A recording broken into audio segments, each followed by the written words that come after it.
Tous les prénoms cités dans cette vidéo sont entièrement fictifs, pour protéger la confidentialité de chacun. La résilience, c'est apprendre à faire face aux problèmes de la vie avec bravoure. C'est changer sa vision du monde, c'est comme transformer une énorme charge mentale, qui pèserait sur vos épaules et vous empêcherait d'avancer, en de nombreux ballons qui vous aideraient à vous élever dans la vie, vous envoler, loin de ce qui vous tourmente aujourd'hui. C'est embrasser l'adversité, les épreuves de votre vie, comme un vieux mentor. Un allié riche et précieux. Car elle vous aura apporté de grandes leçons qui vous auront permis d'évoluer, l'une après l'autre, renforcer votre estime de soi, de manière exponentielle. Ces épreuves vous ont appris ce que vous êtes capable de surmonter. Un dicton dit, Dieu envoie les épreuves les plus difficiles à ses soldats les plus valeureux. S'il vous met une épreuve sur votre route, c'est qu'il vous sait capable de la surmonter. Gardez cette phrase à l'esprit, lorsque tout va mal. Elle vous aidera à faire face à vos problèmes, avec une assurance interne puissante, la conviction que vous êtes capable de les surmonter avant même de commencer. Cette technique changera complètement votre perception de la vie et vos réelles capacités d'adaptation qui sommeillent en vous. C'est un travail mental à incorporer dans votre vie. Petit à petit, une épreuve après l'autre, et vous finirez par le faire naturellement. Pour ma part, ça a été une révélation. Et aujourd'hui, j'ai presque envie de remercier ce manipulateur et cette prédatrice sexuelle. Vous m'avez mis sur le chemin de la vertu, de la résilience. Ce qui fait qu'aujourd'hui je serai tellement plus fort, non seulement pour moi, mais aussi pour ma femme et ma précieuse fille. Un cap à suivre vers le bonheur, leur paix intérieure et la force tranquille. La résilience entraîne la reconnaissance. La première fois que mon thérapeute a évoqué cette voie, j'ai eu la nausée. Après tout, après ce que j'ai vécu à cause d'eux, comment pourrais-je leur être reconnaissant? Et là, je revivais le pire de cette expérience dans ma tête, mon esprit. Je ne pouvais contrôler mes pensées. Il suffisait d'un long trajet en voiture, ou le soir dans mon lit, tous ces moments hors du temps, j'étais hantée par des phrases, leur voix, leur visage à des moments précis qui m'ont marqué, j'ai cru devenir fou. Tous ces moments où ces immondes personnes se jouaient, sous mes yeux, de ma femme qui a si bon cœur, une âme si pure. Je repensais à cette paralysie, dans ce canapé, alors qu'elle s'est approprié mon corps, sans mon consentement.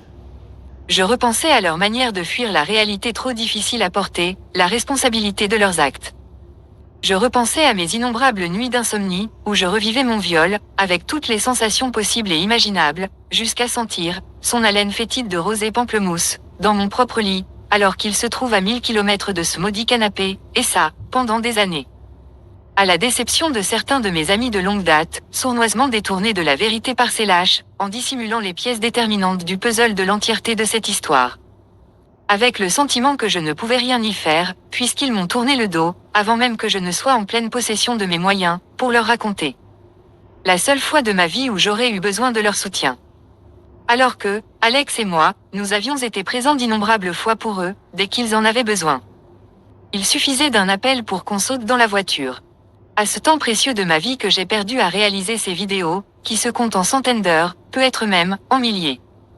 Même si, c'est sûrement ça qui m'a sauvé, ça ne change pas le fait que j'aurais pu passer ce temps précieux, auprès de ma famille. Et pourtant, en me prêtant au jeu, avec ma thérapeute en parallèle, j'ai découvert un outil inqualifiable avec des mots.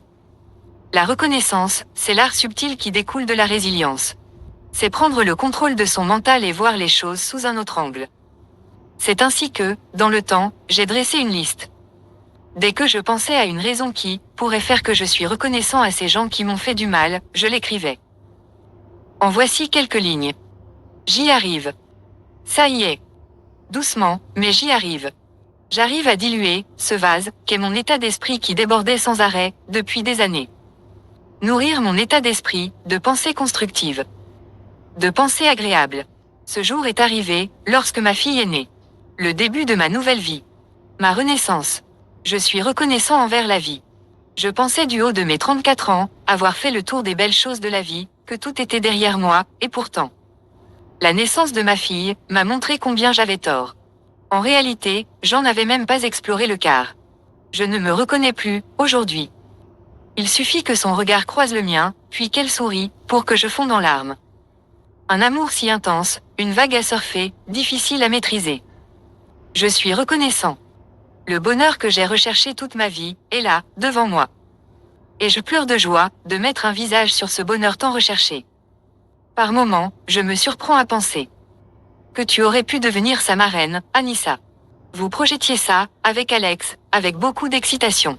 Encore une illusion pour t'emparer du cœur de ma femme. Et que la reconnaissance est grande, quand je me dis que cette mauvaise expérience aura au moins permis une chose. Que jamais ma fille ne connaîtra ton visage. Ma fille est ce que j'ai de plus sacré au monde, qu'est-ce que je m'en serais voulu d'avoir mêlé sa vie à quelqu'un comme toi, surtout le titre de marraine, qui est censé faire de toi une référence, celle qui la recueillerait s'il nous arrivait malheur, à Alex et moi. Je préfère revivre ces 3 ans cauchemardesques à répétition, jusqu'à mon dernier souffle, si ça peut éviter que tu viennes profaner sa pureté, et son innocence. Au-delà de ça, tu as été une des pires expériences de ma vie, mais j'ai appris à être reconnaissant. Car tu m'as préparé à protéger ma fille d'une des pires choses qu'elle pourrait vivre de sa vie, se faire violer. J'aurai tous les outils nécessaires, pour faire de la prévention, et si par malheur, ça arrive. J'aurai les connaissances nécessaires, pour détecter les signaux qui ne trompent pas, qui me sauteront aux yeux. C'est déjà arrivé d'ailleurs. Il aura suffi à 2 de mes amies de me parler dans un moment où elles étaient au plus mal, pour que je percute tout de suite, que je comprenne ce qu'elles n'osaient pas me dire. Lorsqu'on a vécu quelque chose au plus profond de son être, lorsque nous y sommes confrontés, à ces signaux, c'est d'une flagrance sans pareille. Et je suis à nouveau reconnaissant. Car grâce à toi Anissa, tu m'as permis d'être présent pour ces 2 personnes, chères à mes yeux, qu'elles s'en libèrent, et j'ai pu les accompagner dans leurs épreuves, du mieux que je pouvais. Et par ça, je sais que ma fille ne pourra me tromper, lorsqu'elle serait bloquée dans ce silence, et en perdition dans son esprit, comme je l'ai été. Car quand on vit ce genre d'épreuve, on ne peut être compris et aidé que par des gens qui l'ont vécu. Qu'importe nos bonnes intentions, comme Alex l'a été avec moi, et a fait tout ce qu'elle pouvait pour moi pour me soutenir, elle le savait, elle ressentait une impuissance face à tout ça. Mais tout ce qu'elle pouvait, elle l'a fait. Encore et encore. Et je suis reconnaissant. Même en sachant que quelque part elle avait raison, elle n'avait pas les outils pour m'aider, mais quand je la voyais persévérer, à essayer de m'aider, je ressentais, secrètement, une admiration certaine à sa bienveillance sans limite, et répétitive. Et ça m'a énormément aidé, énormément encouragé à m'accrocher. Parce qu'elle n'a jamais lâché. Que dire de plus? Depuis mon viol, j'ai prié tellement de fois que j'ai perdu le compte, pour que le karma existe. Que la vie serait avec vous une justicière exemplaire envers vous. J'en suis convaincue qu'elle le sera. Et en parallèle, que pour nous, la vie soit belle, nous récompenser d'avoir surmonté cette épreuve, alors que contrairement à vous, nous n'avons rien fait pour que cela nous arrive. Je ne serai malheureusement pas là, pour observer le retour négatif de votre karma. En parallèle, pour le positif pour nous, j'étais tellement dans l'attente, que je n'ai pas vu, que j'avais en réalité déjà toutes les réponses que j'attendais sous les yeux. Il m'aura suffi de me faire soigner, de découvrir la résilience, pour ensuite commencer à pratiquer la reconnaissance, pour m'en apercevoir. Depuis les faits, tout ce que l'on voulait accomplir, s'est accompli. Oh, bien sûr on s'est battu pour ça. Seulement des fois, on a beau donner tout ce qu'on a pour atteindre nos objectifs, quand le coup du sort et la chance n'y est pas, nos efforts peuvent être vains. Et c'est là, que pour nous la magie a opéré, car elle était de notre côté. Refaire tous mes diplômes de sécu en France avec brio, je l'ai fait. J'ai toujours rêvé d'être garde du corps, je l'ai fait. Pour ça, j'ai dû perdre 20 kilos pour avoir une condition physique à la hauteur, pour satisfaire le programme d'un taré d'instructeur qui sort d'une carrière au GIGN, je l'ai fait. Ces séances de sport à la salle comme en plein air, tous les jours pendant 2 ans, m'imposer cette discipline, pour réaliser ce rêve, je l'ai fait. Trouver du travail comme garde du corps avec des salaires mirobolants, je l'ai fait. Des opportunités uniques à Courchevel dans des palaces composés de millionnaires, quitter mon foyer 15 jours par mois, je l'ai fait. Quitter mon foyer pour des missions ponctuelles d'une journée en garde du corps, et pour ça, parcourir la Côte d'Azur, je l'ai fait. En faisant cela, j'ai vu du pays et visité des endroits somptueux, tout en étant payé, je l'ai fait. J'ai voulu encore me perfectionner, devenir convoyeur de fonds, je l'ai fait. Fonder une famille, je l'ai fait. Vivre dans ce lieu idyllique au soleil, se faire une situation confortable alors qu'on a tout recommencé à zéro, on l'a fait. Ils sont là, tous ces signaux que j'attendais de la vie, que notre karma nous récompense, et que ce monde est juste. Car il fut un temps, qu'est-ce que je vivais mal, que vous vous en soyez sortis à si bon compte, avec quelques tours de passe-passe et manipulation mentale, jouer avec le bon cœur des gens, pour vous en sortir. Mais aujourd'hui, je vois les choses différemment. Je me rends compte que cette réalité que vous avez fui finira par se payer. C'est comme si nous avions affaire à une pluie diluvienne. Vous l'avez fui, sans arrêt, vous vous mettiez à l'abri. Alors que moi, j'ai décidé de l'affronter. Oh bien sûr, j'en ai chié, d'abord j'ai eu froid, puis je suis tombé malade. Toujours plus malade, mais j'ai tenu bon. J'ai fini par m'immuniser de plus en plus. Ainsi, en finalité, je suis bien plus préparé que vous, pour affronter cette pluie. Et aujourd'hui, alors que j'ai appris à danser sous la pluie, vous, qui l'avez fui toutes ces années, vous êtes resté fragile, et lâche. C'est là, le point positif que je tire encore de votre lâcheté, c'est de savoir que vous n'êtes pas prêt de connaître la paix. La vraie. Mais peu importe, la vie sera tôt ou tard une bien meilleure justicière que je ne le serai jamais, comme dit au chapitre 10, lettre à toi Anissa, que je t'ai écrite en 2024. Pendant ce temps, nous sommes ici, à vivre dans cet endroit magnifique, que vous ne pouvez qu'en jouir que 2 semaines par an, en devant trimer toute l'année pour vous le permettre. Il est là, notre karma. Par moments, je suis là, sur la plage. Je prends une poignée de sable que je soulève puis laisse s'écouler doucement le sable sur le sol. Je ferme les yeux, je prends une grande inspiration de ce grand air de la mer. Je lève ensuite les yeux vers la mer, cet horizon magnifique, et j'ai des frissons de me dire que je suis chez moi. Je sais d'où je viens, ce qu'on a traversé. Et la chose bénéfique que je tire aujourd'hui de cet enfer que j'ai traversé par votre faute, c'est que, avec minutie, je savoure chaque grain de sable de ma vie à compter d'aujourd'hui. Je suis tellement reconnaissant en ce que la vie m'a permis d'accomplir.